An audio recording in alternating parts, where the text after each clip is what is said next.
140 municípios brasileiros têm áreas ameaçadas por desastres naturais, o que coloca em risco quase 700 mil pessoas, principalmente por deslizamentos de terra ou inundações. É o que aponta o levantamento feito pelo Serviço Geológico do Brasil. Mas a lista de cidades pode aumentar. Vamos saber mais detalhes com a repórter Eliane Benício. Bom dia, Eliane. Bom dia, Lucas. Bom dia a todos.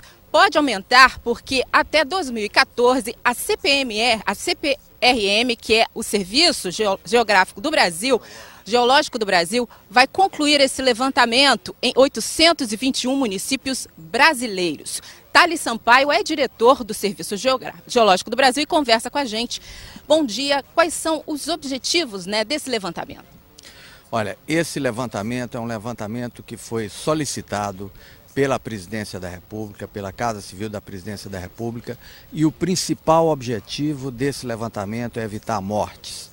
O Serviço Geológico do Brasil está levantando em 821 municípios brasileiros as áreas de risco alto e muito alto, ou seja, são áreas susceptíveis a ter desastres naturais. Estamos fazendo isso no norte, nordeste, sudeste e sul do país.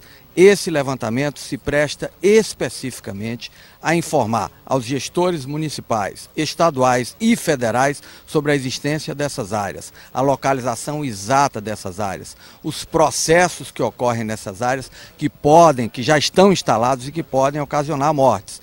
Então a gente trabalha em parceria com as defesas civis estaduais e municipais, sob coordenação sempre da Defesa Civil Nacional, e informamos, todas essas informações vão para, número 1, o Centro Nacional de Monitoramento e Alerta a Desastres Naturais, né? E essas informações são monitoradas com eventos críticos para que você dê o alerta e retire as pessoas dessas áreas. Até agora, com o trabalho já feito, quais são os principais problemas da região sudeste? A região sudeste é uma região, especialmente Rio de Janeiro e Minas Gerais, é uma região montanhosa, onde você tem uma pressão populacional muito grande e, portanto, áreas completamente inadequadas para serem habitadas foram habitadas. Então a gente precisa resolver esse problema, identificar essas áreas, fazer ações estruturais ou retirar pessoas dessas áreas. Obrigada pela sua entrevista.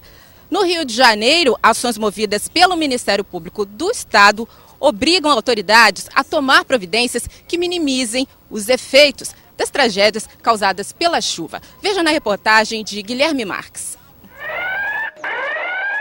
Em julho não é comum escutarmos este som, mas as quase 170 sirenes que alertam os moradores de alguns morros do Rio de Janeiro são bastante úteis na época das chuvas. Há 3 meses do período crítico, a Justiça do Rio determinou que a Prefeitura coloque em prática um plano de contingência para 14 comunidades em áreas de risco. Os moradores devem ser treinados para situações de emergência e, se não cumprir a ordem até dezembro, o prefeito Eduardo Paes pode ter os direitos políticos cassados. Do outro lado da Baía de Guanabara, em Niterói, os tribunais também estão atentos aos deslizamentos. 2 decisões da Justiça condenam o município. A primeira obriga a Prefeitura a apresentar um diagnóstico das áreas de risco junto com um relatório de ações para prevenção de desastres. Já a segunda estabelece uma multa de R$30 mil para o prefeito Jorge Roberto Silveira e uma outra de R$60 mil para o presidente da Emusa, empresa de moradia, urbanização e saneamento do município. Segundo o Ministério Público, a Prefeitura de Niterói e a Emusa não teriam cumprido uma liminar de maio do ano passado para retirar os moradores de áreas de risco no Morro do Abílio.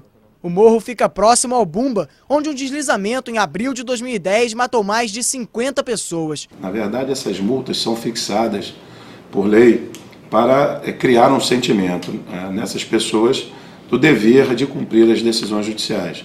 No muro que sustenta o terreno de Renato, no Morro do Abílio, as rachaduras denunciam o risco. Ele mostra a solução que encontrou para escorar a casa. Tampar com cimento, quebramos o que estava rachado e metemos cimento com pedra ali para dentro para tampar o buraco. É uma área de risco e os indícios da casa desse morador atestam isso. Porque o terreno se movimentando começa a ter o aumento do espaçamento do degrau da casa, começa a ter rachadura e, obviamente, o grande risco é com o período chuvoso, começar a haver um aumento da infiltração da água e você pode ter maiores movimentações com risco a essa população. A Prefeitura de Niterói disse que cumpre as determinações da Justiça para identificar as áreas de risco. E a Prefeitura do Rio afirmou que investiu mais de 320 milhões de reais em obras de contenção de encostas nos últimos 3 anos, além de ter formado centenas de agentes e líderes comunitários.